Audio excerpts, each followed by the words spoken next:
Butuh 24 menit untuk rudal nuklir yang diluncurkan dari Rusia mencapai targetnya di US. Dan jika memang itu terjadi, militer US memiliki waktu setengahnya, yaitu sekitar 12 menit untuk menghancurkan rudal tersebut. US memiliki dua warning station yang bisa mendeteksi dan menembak jatuh rudal nuklir. Yang pertama ada di Alaska, yaitu Fort Greely yang saat ini sedang diserang. Sedangkan yang kedua berada di tengah-tengah laut, dikenal dengan kode SBX-1. Dua warning station itu disebut juga sebagai pangkalan pelumpuh rudal atau interceptor. Ya, itulah judul dari film yang akan saya ceritakan. Sebuah film yang rilis di tahun 2022, disutradarai sekaligus ditulis oleh Matthew Reilly, dibantu oleh Stuart Beattie, serta dibintangi oleh aktor dan aktris yang pastinya tidak asing lagi bagi teman-teman. Oke, selamat datang dan selamat berjumpa kembali bersama saya Teguh Gusto. Mari kita lanjutkan ceritanya. Film dimulai dengan menampilkan pangkalan SBX-1 di Samudra Pasifik, 2.400 km arah barat laut dari Kepulauan Hawaii, tapi lokasi tepatnya dirahasiakan. Tokoh utama kita, Kapten Joanna Julia Collins atau JJ, disambut hangat oleh para staf, terutama sang kolonel Clark Marshall dan Kapten John Welsh. Dari percakapan singkat mereka, kita mengetahui bahwa JJ bukan baru ditugaskan di sana, melainkan ditugaskan kembali. Wanita itu telah mengalami kejadian tidak menyenangkan, meskipun telah melakukan pembicaraan dengan memberikan keterangan serta bukti-bukti. Clark tetap gagal membela anak buahnya di hadapan para dewan. Kini yang bisa dilakukan hanya menerima JJ kembali di SBX-1 karena sejak awal Clark sama sekali tidak meragukan JJ. Tak lama kemudian, seorang prajurit mengantar JJ ke kamar sekaligus mengungkapkan rasa prihatin atas masalah yang menimpanya. Sebuah mini poster tak senonoh di balik pintu kamar membuat wanita itu sangat kesal dan itu mengembalikan kenangannya akan pengalaman buruk. Tiba-tiba saja kolonel menghampiri JJ, memerintahkan untuk bersiap dengan senjata dan berkumpul di ruang kendali. Di sana, JJ bertemu dengan Kopral Rahul Shah yang merupakan staf baru serta staf senior yang cukup menyebalkan, yaitu Beaver Baker. Kolonel menjelaskan tentang penyerangan di Fort Greely yang dilakukan oleh orang dalam dan sepertinya berkelompok. Tidak diketahui apakah interceptornya masih aman atau tidak, tapi yang jelas mereka kehilangan kontak dengan Greely. Dan sejauh ini, informasi yang didapatkan melalui media sosial. Selain itu, para staf juga masih memantau pergerakan kapal selam Rusia yang berjarak 64 km dari SBX-1. Menurut penjelasan kolonel, kapal selam itu terus berkeliaran di Samudra Pasifik selama 6 bulan terakhir. Pernah beberapa kali Angkatan Laut melakukan pengejaran, tapi kapal selam Rusia itu terus kembali. Kini SBX-1 satu-satunya interceptor. Oleh karena itu, kolonel meminta semua staf berfokus menjalankan tugas masing-masing. Namun, Beaver tidak mengindahkan perintah tersebut, dia malah sibuk membicarakan kemenangannya dalam game poker. Tak lama berselang, JJ mendapat laporan dari National Security Agency atau NSA yang menguping pembicaraan Rusia bahwa pangkalan rudal Tavlinka telah diserang sehingga menimbulkan banyak korban. Namun yang menjadi fokus utama adalah hilangnya 16 rudal balistik antar benua atau ICBM milik Rusia. Bisa jadi ini cuma latihan militer, tapi jika memang benar, seharusnya mereka sudah dihubungi oleh Pentagon. Setelah mengakhiri kalimat itu, telepon dari Pentagon langsung berdering. Mereka dikirimkan sebuah rekaman video yang menampilkan teroris bersama dengan rudal ICBM mengancam akan menghancurkan seluruh daratan US. Meskipun itu hari pertama bertugas kembali, tapi JJ meyakinkan kolonel bahwa dirinya benar-benar siap. Wanita itu juga telah memikirkan beberapa kemungkinan, termasuk penyusup, dan dugaan itu benar adanya. Beberapa teroris telah menyusup ke SBX-1 dengan menyamar sebagai petugas kebersihan. Go. Sebuah tembakan jitu langsung menembus kepala kolonel. JJ membalas serangan, menggagalkan rencana teroris yang hendak merebut akses kar kolonel serta melumpuhkan beberapa dari mereka. Namun dia mendapat serangan yang cukup telak dari seorang pria bertubuh besar dan terjadilah pertarungan sengit yang bisa dibilang tidak seimbang. Raul mencoba membantu dengan menutup pintu ruang kendali. Lalu dengan cepat, JJ membalikkan keadaan dengan memanfaatkan kelincahan dan akhirnya menusuk mata si pria besar dengan pistol. Tidak hanya itu, JJ mengetahui bahwa para teroris membawa cairan asam sulfat untuk melumpuhkan sistem dan demi membuat pemimpin teroris kesal, dia melepaskan akses kar kolonel ke cairan tersebut. Beaver terkena peluru nyasar dan kini dalam keadaan pingsan. Namun JJ tak mau ambil pusing karena meskipun terjaga, belum tentu pria menyebalkan itu bisa memberikan bantuan. Rahul sendiri telah meminta pertolongan dan mereka semua pun bersiap dengan rompi anti peluru serta senjata seadanya. Alexander Kessel, sang pemimpin teroris, mulai melakukan pembicaraan atau lebih tepatnya mengancam. Jika diizinkan masuk, maka JJ dan yang lainnya tidak akan dibunuh. Namun JJ hanya menganggap ancaman itu sebagai omong kosong. Dia sangat memahami bagaimana kesalnya Alex yang sudah merencanakan operasi ini selama 6 tahun, mulai dari memasukkan anak buahnya ke pangkalan militer, mencuri rudal, sampai melumpuhkan Fort Greely. Itu memang sangat disayangkan, tapi Alex tidak menyerah begitu saja. Dia telah menyiapkan alat untuk menghancurkan pintu. Tiba-tiba saja JJ menerima komunikasi dari Gedung Putih. Wanita itu melaporkan tentang kondisi SBX-1, tentang para teroris termasuk Alexander Kessel, dan juga pintu ruang kendali yang kemungkinan 30 menit lagi akan ditembus. Jenderal Dyson meminta JJ dan yang lainnya mencari cara untuk bertahan karena Angkatan Laut akan tiba di sana sekitar 90 menit lagi. Ya, itu bukanlah sebuah tugas yang mudah untuk dilakukan, mengingat mereka tidak memiliki senjata yang layak dan hanya JJ yang memiliki kemampuan tempur. Namun Presiden langsung angkat bicara. Dia menjelaskan bahwa US dan Rusia tidak bisa menemukan lokasi rudal-rudal yang dicuri, serta mereka tidak ada waktu untuk mengevakuasi seluruh warga di 16 kota. Sekali lagi, JJ diminta untuk bertahan di ruang kendali, karena jika rudal-rudal itu diluncurkan, hanya SBX-1 yang bisa melumpuhkannya.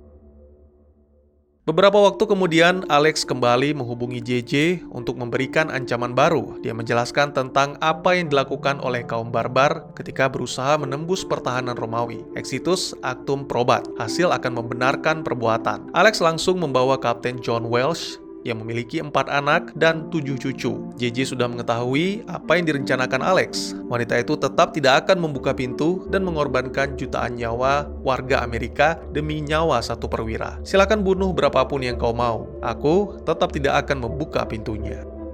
No. JJ yakin Alex tidak akan menyerah begitu saja, dan mungkin kini mereka sedang mencari jalan lain untuk masuk. Lagi-lagi, dugaan JJ benar, seorang pria menerobos masuk ke ruang kendali melalui pintu palka bawah. JJ langsung menerjang dan menjatuhkan pistolnya. Duel pun kembali terjadi. Lawan kali ini sepertinya sangat menguasai ilmu bela diri, sehingga membuat JJ kewalahan. Dia meminta bantuan Rahul yang memegang senapan. Namun sayangnya, pria itu malah ketakutan, sehingga JJ langsung merebut senapan tersebut dan membunuh si pria kungfu. Rahul sangat berterima kasih karena berkat aksi JJ, Turbo kura-kura pemberian anaknya selamat dari tembakan si pria kungfu. Rahul pun menceritakan sedikit tentang keluarganya dan ya, Rahul sangat merindukan mereka.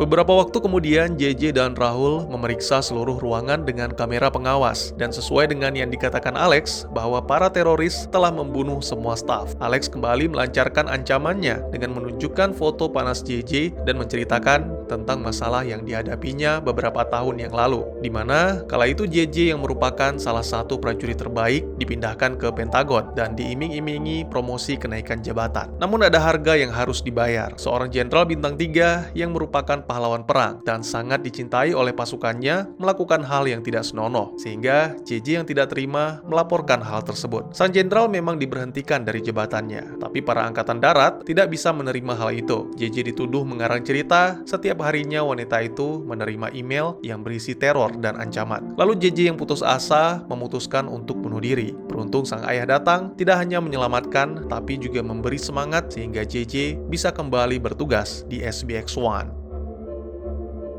Pintu bagian luar telah berhasil dihancurkan, dan Alex menawarkan sejumlah uang agar JJ bisa memulai kehidupan baru yang jauh dari dunia militer. Buka pintunya, dan kau akan pergi dari sini sebagai wanita kaya. Tiba-tiba saja Beaver terbangun, menembak JJ dan Rahul, serta membuka pintu ruang kendali.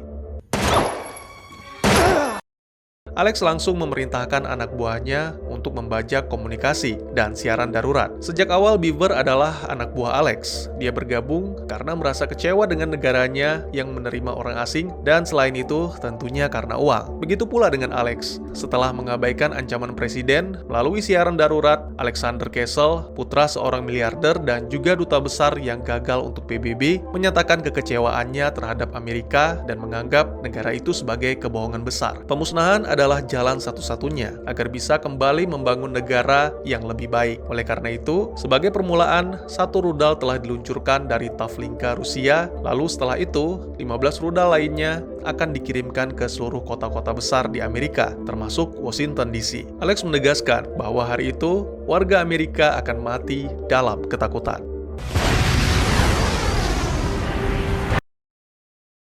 Waktu yang tersisa hanya 7 menit bagi SBX-1 melumpuhkan rudal yang sedang menuju ke Los Angeles. Demi melepaskan ikatan, JJ terpaksa menggeser tulang jempol, menghajar Alex, dan merebut senjatanya untuk menembaki para teroris. Sayangnya, ketika hendak menembak Alex, pelurunya habis, sehingga kembali mengurung diri di ruang kendali menjadi satu-satunya solusi. Ternyata di ruangan tersebut, masih ada seorang anak buah Alex yang masih hidup. Kembali, pertarungan terjadi, dan kali ini lebih brutal dari sebelumnya. Karena wanita yang dihadapi JJ cukup tangguh, ditusuk, diracun, ditembak berkali-kali. Wanita itu terus bangkit. Akhirnya, setelah melumpuhkan nuklir, JJ menembak kepala si wanita tangguh untuk memastikannya benar-benar mati.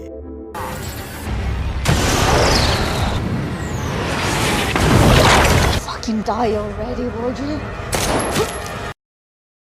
Gedung Putih sangat berterima kasih atas aksi kepahlawanan JJ. Mereka menjelaskan tentang Alex yang ternyata adalah seorang intelijen militer yang ditugaskan di Rusia dan sangat ahli dalam urusan penyiksaan. Alex tidak segan-segan membunuh orang yang tak berdosa agar targetnya menyerah. Bantuan akan tiba dalam waktu kurang lebih 50 menit, oleh karena itu JJ diminta untuk bertahan sedikit lagi. Setelah melepaskan ikatan Rahul dan menjelaskan bahwa rudal telah berhasil dilumpuhkan, beberapa waktu kemudian JJ terbangun dari mimpinya bersama sang ayah. Alex kembali mengajaknya bicara, yang kali ini tentang ayah. Ya, sangat mengejutkan, ternyata anak buah Alex telah menyandra ayah JJ. Pria tua itu terlihat babak belur karena dihajar, jarinya dipotong, dan akan segera dibunuh jika JJ tidak mau membuka pintu. Ketika diberi kesempatan bicara, sang ayah langsung mengingatkan JJ akan apa yang selalu diajarkannya, yaitu jangan pernah menyerah.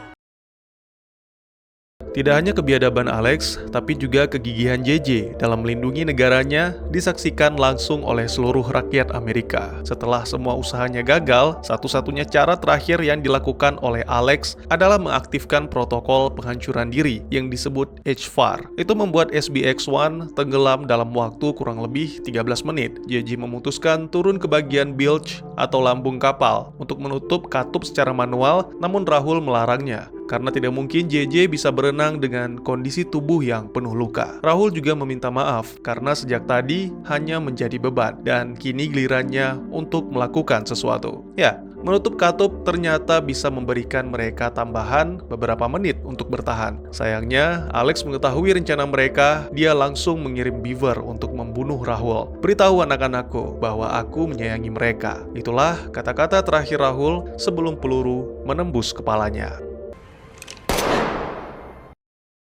Menurut Alex, Rahul telah melakukan sebuah tindakan yang sangat berani karena sebelumnya dia memperhitungkan Rahul hanya sebagai laki-laki pengecut yang langsung menyerah tanpa perlu mengancamnya. Tiba-tiba saja alarm berbunyi, menandakan musuh terdeteksi oleh radar, yang mana tidak lain dan tidak bukan adalah kapal selam Rusia K-83 Danilov. Itu mengingatkan JJ akan kalimat yang diucapkan Alex ketika berkomunikasi dengan seseorang menggunakan radio. ZSB 1996, suruh Denny segera datang. Denny sudah pasti Danilov, dan ZSB adalah Zurich Swiss Bank, atau bisa dibilang rekening Alex di Bank Swiss. JJ telah mengetahui kelemahan Alex, ternyata pria itu tidak lebih dari teroris dengan segala omong kosong tentang negara, yang mana pada akhirnya uang menjadi tujuan utama. Terima kasih Alex, kau telah membocorkan kelemahanmu, yaitu ingin keluar hidup-hidup dari tempat ini. Jenderal Dyson mengatakan bahwa Angkatan Laut akan tiba sekitar 17 menit lagi, sedangkan SBX-1 akan sepenuhnya tenggelam dalam 15 menit. Akhirnya, mau tidak mau, JJ melakukan sebuah ide gila dengan berpura-pura menyerah agar Alex meluncurkan nuklir, lalu merebut kembali ruang kendali untuk melakukan intercept. Ide tersebut langsung ditolak mentah-mentah oleh staf kepresidenan karena taruhannya adalah jutaan nyawa warga Amerika. Namun JJ mengabaikannya, lagi pula presiden sendiri tidak keberatan dan yakin bahwa JJ akan melakukan yang terbaik. Umpan telah dilepaskan, dan Alex langsung memerintahkan Beaver masuk ke ruang kendali dari palka bawah. Di sana pria itu sama sekali tidak menemukan JJ. Lalu ketika Alex masuk, sesuai dengan perkiraan JJ, dia langsung meluncurkan 15 nuklir sekaligus dan mengaktifkan kembali siaran darurat agar seluruh warga Amerika menyaksikan akhir dari negara mereka yang tercinta. Kini Alex hanya perlu menyiram komputer dengan cairan asam dan memastikan JJ mati agar tidak lagi mengacau.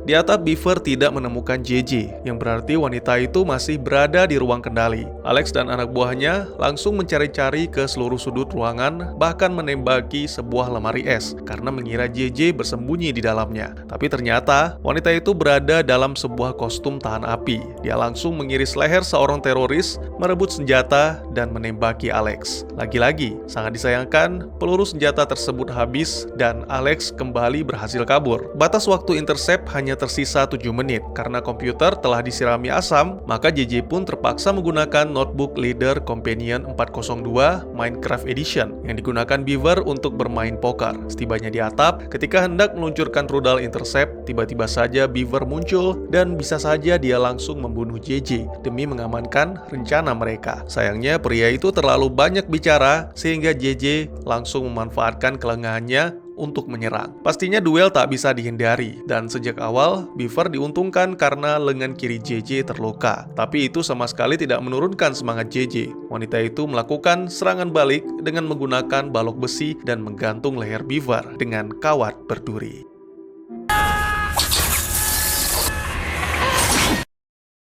Ketika tenggelam, kenangan sang ayah kembali muncul, yang mengingatkan untuk jangan pernah berhenti berjuang. JJ pun kembali bangkit, berenang ke permukaan, dan kembali memanjat naik ke ruang kendali, hingga akhirnya berhasil meluncurkan rudal untuk melumpuhkan ICBM milik Rusia.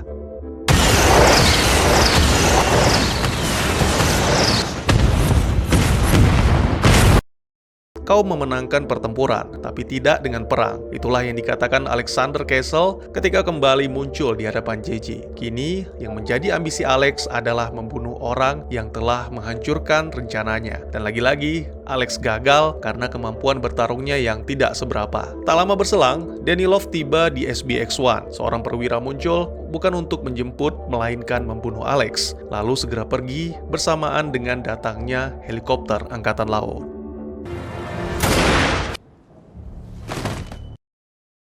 Film pun ditutup dengan menampilkan JJ di sebuah ruangan di rumah sakit. Begitu banyak kartu ucapan dan doa untuk kesembuhan wanita itu, bahkan Presiden US datang langsung mengucapkan terima kasih atas aksi kepahlawanan JJ dalam melindungi negara. Kini Fort Greely telah kembali beroperasi, dan SBX-1 akan segera dibangun. Namun JJ tidak akan ditempatkan di sana karena menurut Presiden, prajurit sehebat JJ lebih baik diangkat menjadi staf keamanan Presiden. Selain Presiden, ada seorang spesial yang juga datang. Sangat mengejutkan, ternyata ayah JJ masih hidup. Pria itu terselamatkan berkat rekan-rekan prajuritnya yang menyerbu panti jompo dan membasmi kelompok teroris pasca menyaksikan siaran langsung yang disiarkan oleh Alex. Ayah JJ juga membawa turbo, kura-kura milik Rahul. Itu membuat JJ terkenang kembali akan rekan seperjuangannya, sehingga menceritakan tentang Rahul kepada sang ayah. Karena terkadang ada baiknya membicarakan tentang mereka yang telah tiada sebagai tanda bahwa kita tidak akan melupakannya.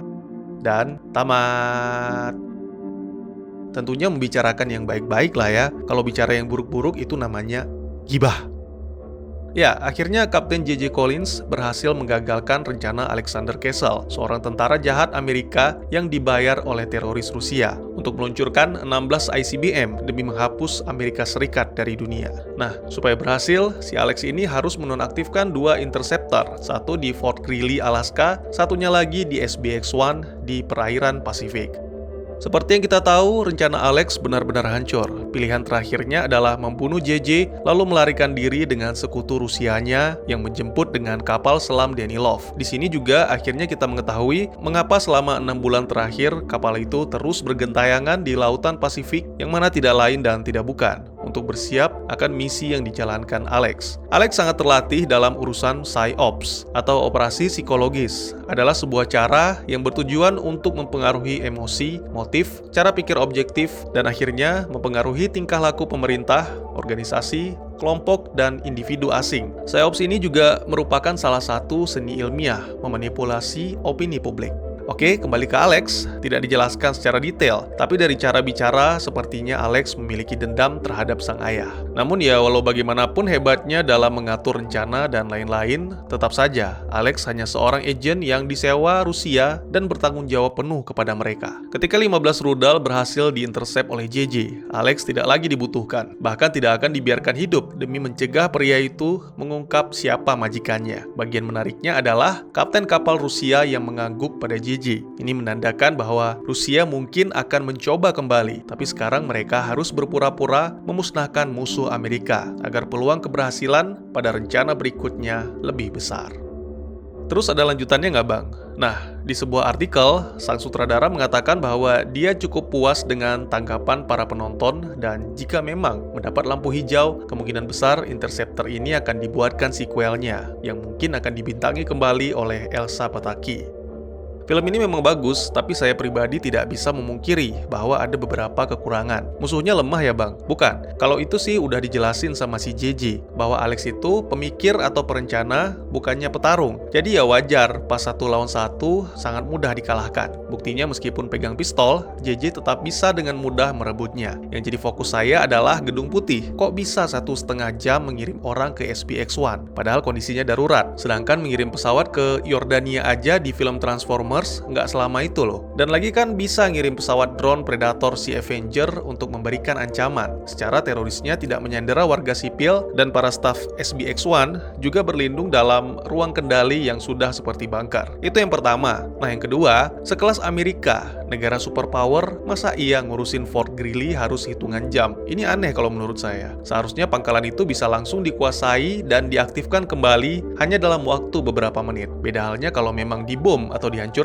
ya, tapi ini di akhir film, Presiden bilang sudah aktif kembali dan kini Amerika aman dari rudal nuklir. Aneh sih menurut saya bisa selama itu, tapi ya kembali lagi, ini hanya film, nggak gitu ya nggak seru. Dan yang terakhir, saya rasa semua sepakat bahwa tampilan Thor lumayan mengganggu. Ditambah lagi tagline The World Last Defense. Jujur ya, pertama kali lihat posternya, saya pikir ini film invasi alien atau perlawanan robot karena tagline ini. Ternyata cuma teroris. Tapi kalau dicocok-cocokin bisa sih, karena mungkin ketika Amerika, negara superpower, dan polisi dunia ini hancur, maka negara-negara lain bisa terancam oleh rudal nuklir. Bagaimana menurut kalian?